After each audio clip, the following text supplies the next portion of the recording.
Kia ora, g'day, welcome back once again. This is part 7, I think, of my reaction to the First Among Equals NZSAS cycle of training. So let's jump back in.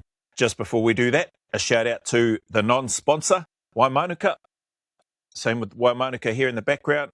We'll make sure we pour this so we've got this ready to go. Have a few sips as I do some reacting to, let's pour the rest of this bottle into here, to the rest of this documentary. The Waimanuka non-alcoholic sparkling beverage, New Zealand's premium brand. Not sponsored. Get yourself some. It tastes bloody good.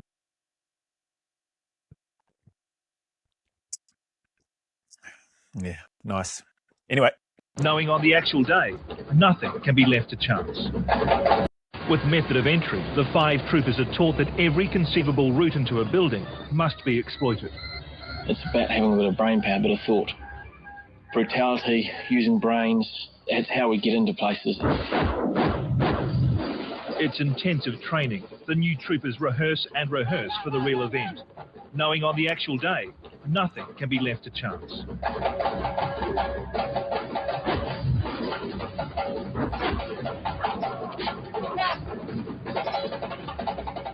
You just got to get it right, and you test it on it, making sure your skills are up there.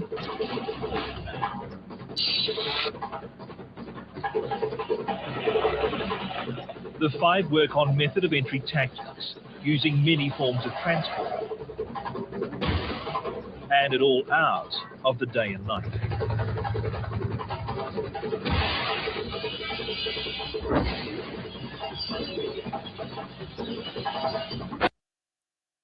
Some long days and long nights doing that part of the phase of the course and the training, but it was awesome. Again, I think I've spoken about that in the other, was it part 6 reaction?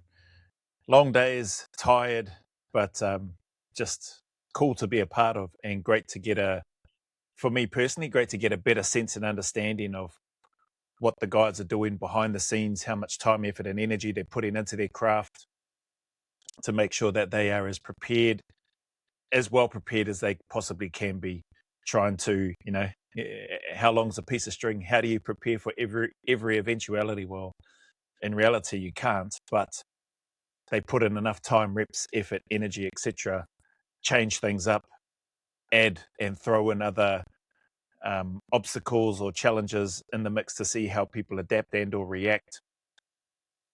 And you end up with, my take anyway, in terms of the lads of the NZ unit, you end up with a group of men that are not only highly trained, capable, competent, confident, but able to respond and ready to react regardless of what the situation is, and can maintain a level of, I guess, dare I say, calmness, and just ready to go all in as and when, and if and when those times arise. Like, can't prepare for every single thing, but the lads put in enough time, effort, as I've mentioned, and as you can see in here, using cutters to make entry, using explosives to make entry, manual entry, through walls, through doors, through roofs, etc., etc.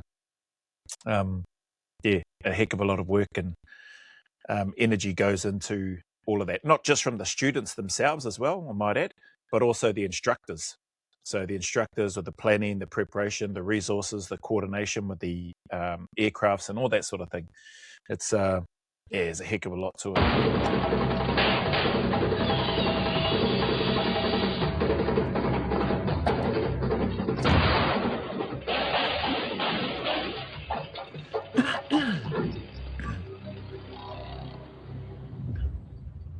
I don't believe there's ever been a Prime Minister who hasn't seen the team and been impressed. We had put them in our training house, I'll call it, and we had a couple of balloon-headed terrorists alongside them. The training house, it's probably a much nicer and better way of describing it. The kill house is what it was, and what I guess maybe most people refer to it as, maybe even still these days, but yeah, the kill house is the term, or the, what did he call it? The training house. We were talking quietly to them, and suddenly in burst the team, and using live rounds, suddenly there were no balloons on the heads of the terrorists. And the sort of shock impact, without trying to wipe out our Prime Ministers and shock them too much, the shock impact, I think, was essential to them understanding the power and the capability of the team. It gave them a huge confidence. Deep inside the MOE house, counter-terrorism skills are taken to the limit. You've got to be concentrating all the time because it's live rounds. In this suffocating environment, danger lurks at every... People have asked me to interview Dale. I haven't got any contact details for Dale. Well, actually, I think I might still have an email. I can try the email. But I don't know, because I have asked him before. He wasn't really that keen then. So, and he hasn't, as far as I'm aware, he hasn't done any podcasts or interviews anywhere else. So I don't know if he'll, if he's changed his mind at all. But I won't know unless I ask, So maybe I'll trial that email that I've got from back in the day, whether or not he still uses it. Return. So teamwork and 100% awareness are paramount. It is serious, extremely serious if you do make a mistake. And even whilst in training, a mistake could mean your buddy. Storming through locked doors with live explosives, the new troopers must save the hostages by neutralising the enemy. Your awareness needs to be heightened. Your recognition needs to be honed. Bang, you're in there, you're looking at women and children. Decision's back on you. Make a decision. The only way that you're going to win is to ensure that you've got a heightened sense, really, and your reactions are a lot quicker than everybody else. In the MOE house, mistakes can be rectified, but in the real world... Maybe they've gone away from calling it the kill house. So MOE house I've heard here, and I heard one of the other ex-operators calling it the training house. So maybe we'll stick with that term or that terminology. Just listening to the lads, recalling some of my time on the NZ cycle, going through this phase, and then also time in Australia going through the similar phase, but in Australia. Having the rooms, there's one part, I don't remember this happening in NZ, but in Australia, we had some of the instructors with, so we were split up with another group of candidates into one of the rooms where that would be where the hostages were and the terrorists, and then teams would go through. And I remember going into that room just thinking, there's a heck of a lot of real people in here.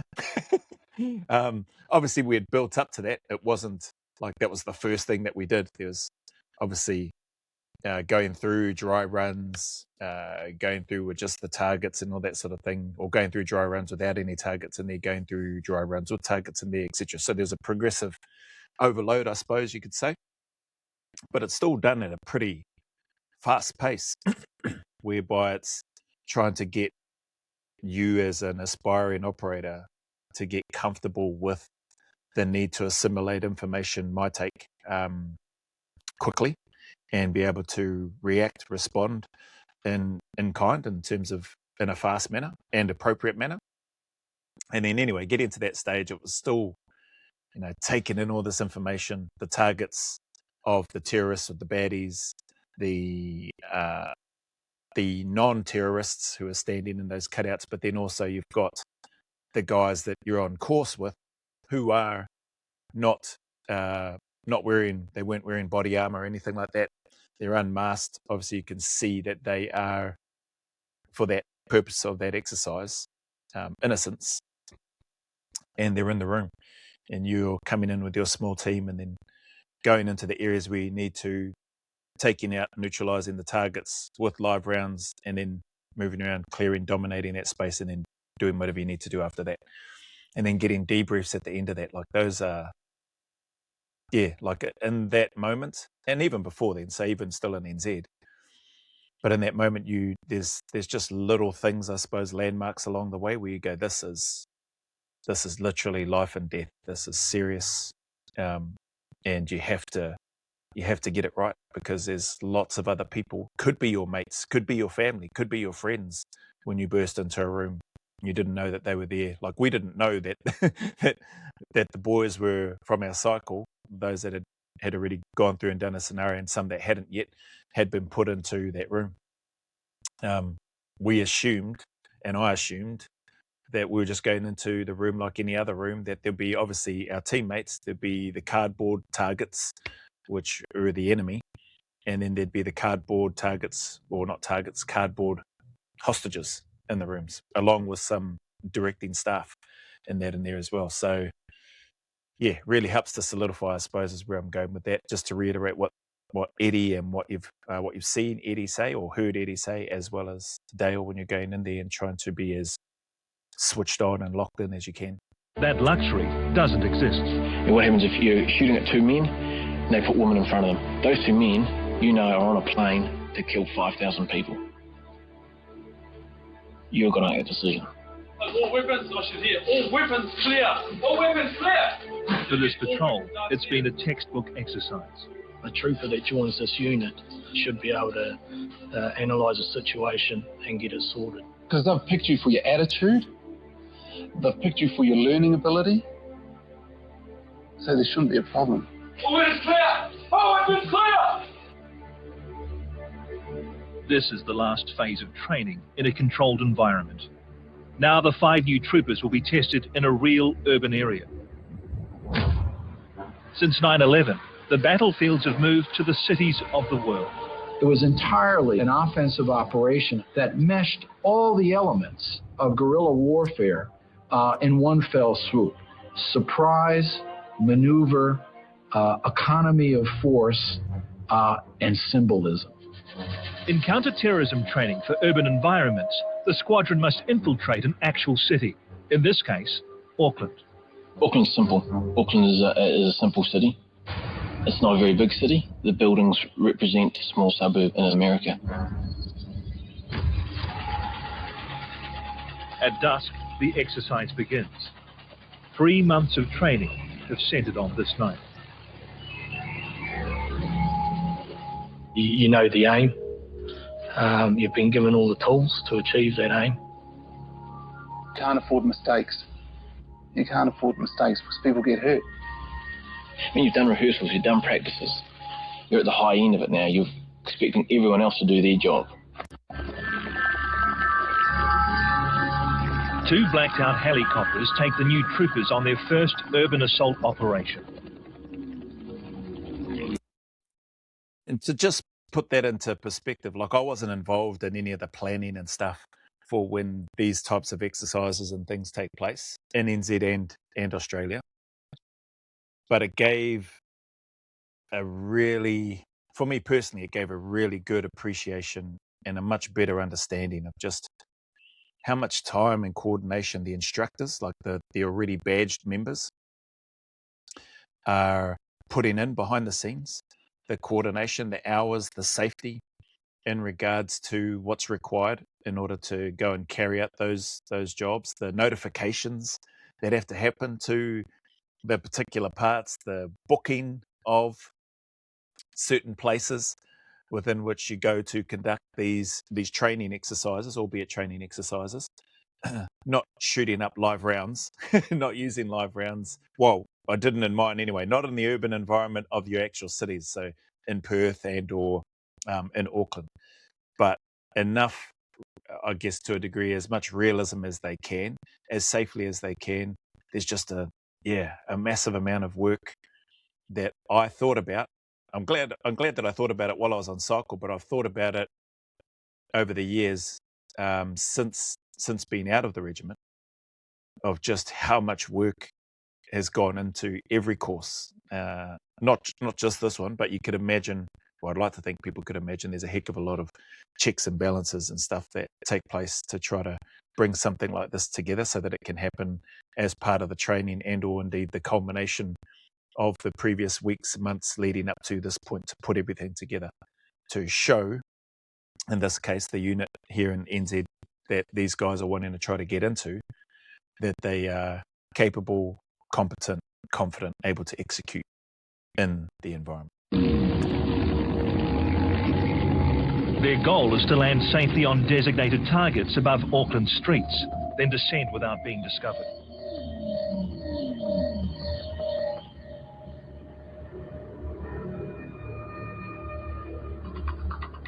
It's taken less than an hour for the choppers to reach the very heart of New Zealand's largest city.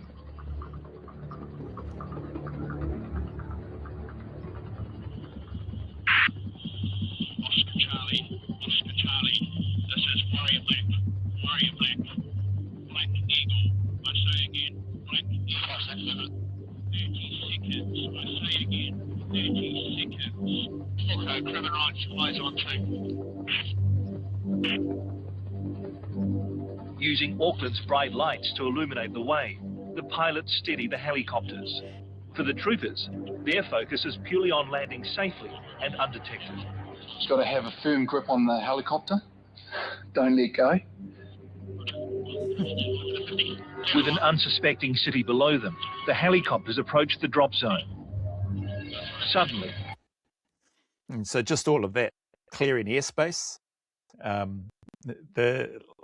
that's a whole nother aspect again as well. The skill of the pilots and all that sort of stuff. Like there's a lot. I like to think people can, as they watch this, if they didn't already have an understanding of, man, that's a lot of coordination, that's a lot of communication, that's a lot of safety, risk assessment, etc., to just conduct this sort of little exercise. It's probably like nothing to the likes of countries like America, because they've probably got their own whole made-up cities that are probably replicas of other places, so they may not have to go and do all of that sort of stuff. New Zealand doesn't have the budget and have that sort of thing, so they're coordinating as best they can. And so I imagine there's a heck of a lot of long hours put in by the directing staff. Well, there is a lot of long hours put in by the directing staff, the instructors in the back. The wind picks up. There's so many things going on. You got to trust other people to get their jobs done right. You got to put some trust back in those helicopter pilots.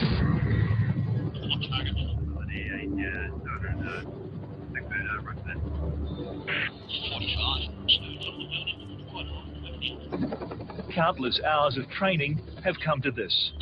300 metres above Queen Street, and against the backdrop of Auckland's iconic Sky Tower, the troopers begin their descent.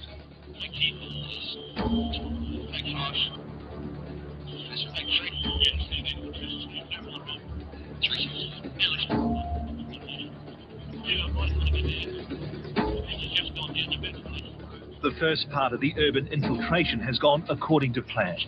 All troopers are safe and unseen by anyone. Across the city, the second operational team are also well underway as Auckland goes about its business, oblivious to the events quietly unfolding on its rooftops.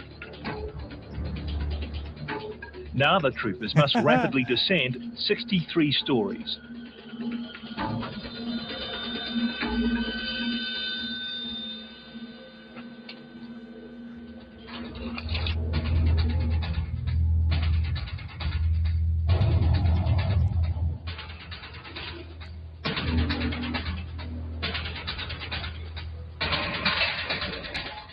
The urban assault is a success.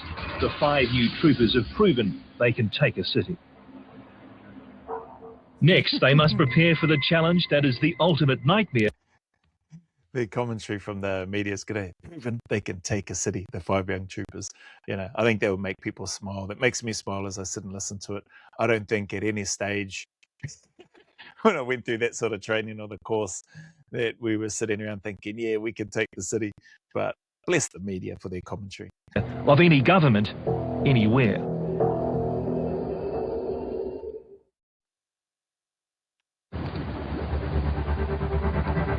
In their first 90 days in the NZSAS, the 5 new troopers have learned advanced counter-terrorism skills and earned the respect of their peers. The main focus there is gaining trust through performance. It's interesting, I don't know when they said the first 90 days, I don't know if that's how they run the cycle these days. It was different during my time. We did do the black roll stuff before green roll, and traditionally at that time when I was going through selection and cycle, traditionally it would be all the green roll stuff before doing the counter-terrorism black roll stuff in the second part of the cycle. So I don't know if they reversed it. Our one though, for my cycle in NZ, if I remember correctly, we did do the black roll stuff first because they had APEC what's that? The Asia Pacific something conference or whatever that stands for. They had that, and it was being hosted. I want to say it was being hosted in NZ and in Auckland. So just as a precautionary measure, like you'd say, last resort for us as those that were on cycle, I think they adjusted the conduct of when they would do that course and brought it forward so that we were never obviously utilised as cycle members, but I think maybe worst case. I could be wrong in that, but I think I recall my cycle in NZ, we did the black roll stuff first, which wasn't the norm, and then we did the green roll stuff in the latter part of my cycle in NZ anyway. Because everybody's so competitive, everybody's so driven. But the greatest test of their short time in the unit is about to unfold. Now they must prove themselves in a full squadron exercise, which replicates an escalating trend in the world of terrorism, a hostage situation. A video reveals armed terrorists with civilian hostages, and the NZSAS is called to undertake a counter-terrorism rescue. It will test everything the 5 new men have learned since joining the unit. Negotiations for the hostages' release have failed. With execution looming, the unit must respond.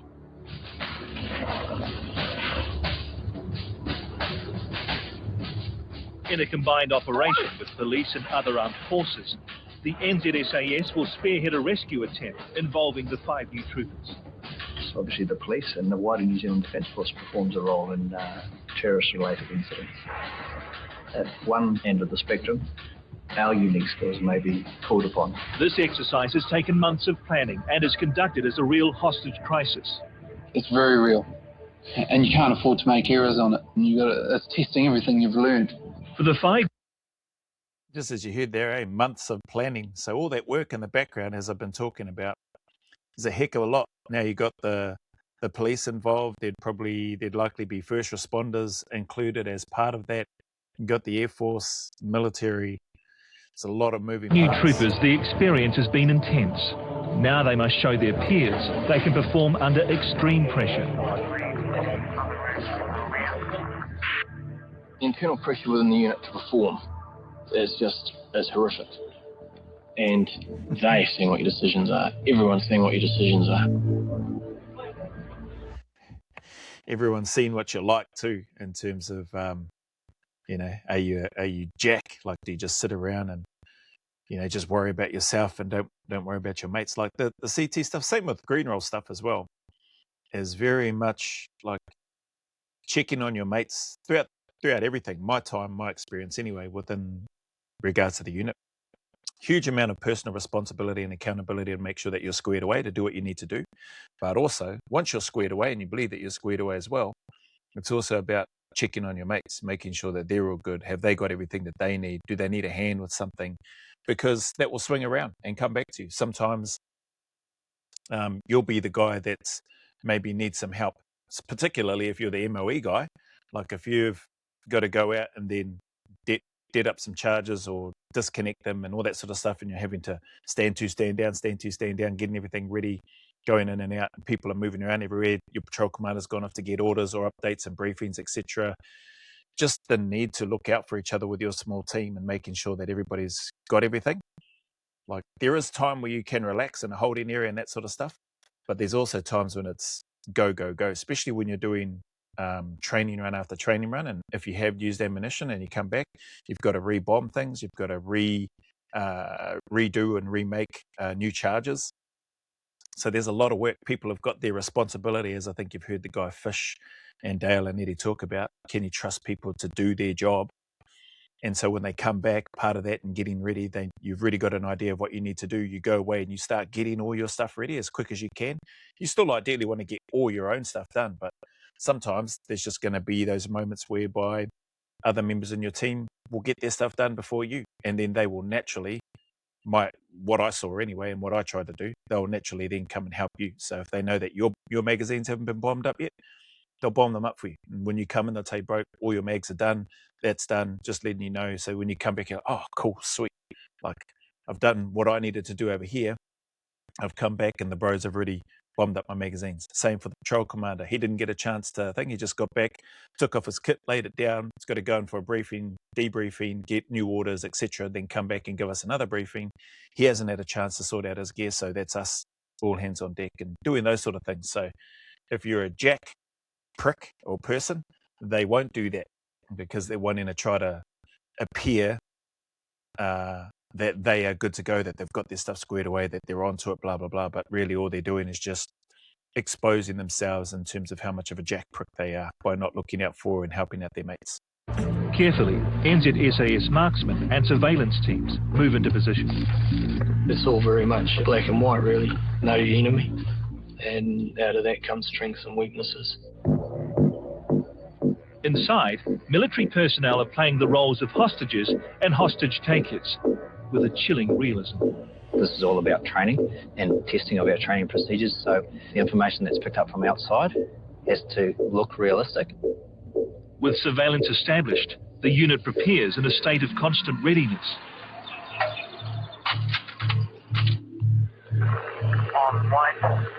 What they then need to do is to react to events as they unfold and come up with a plan to defeat the terrorists.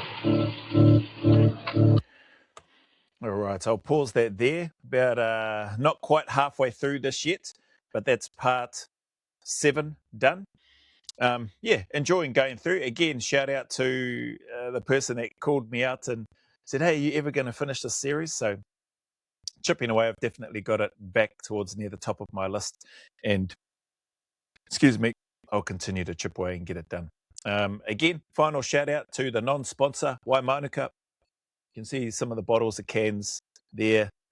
I tipped the last of this bottle into here, supporting the bro Joe Harawira and the team at Waimanuka. Why? Just because I want to. I'm not sponsored by them. There is no kickback. So if you purchase anything from them, do it because you want to support New Zealand business, particularly if you're here in NZ. And or if you're on the wagon and you've decided to stop drinking and you want to have a nice drink and a non-alcoholic sparkling beverage or whatever, why not try Waimanuka and give it a taste? So anyway, that's my again, my shameless plug for my bro and the awesome work that he's doing in terms of working things, or he has worked this into existence and he's growing it even more. So it is a premium beverage here in NZ anyway. It's in New York and it is also, they've cracked the deal with Google here in NZ as well, which is pretty cool and inspiring to me. So anyway, that being said, if you stop by here, thank you very much for your time and support. As always, look after yourselves, and I will see you on the next one. I have a drink first.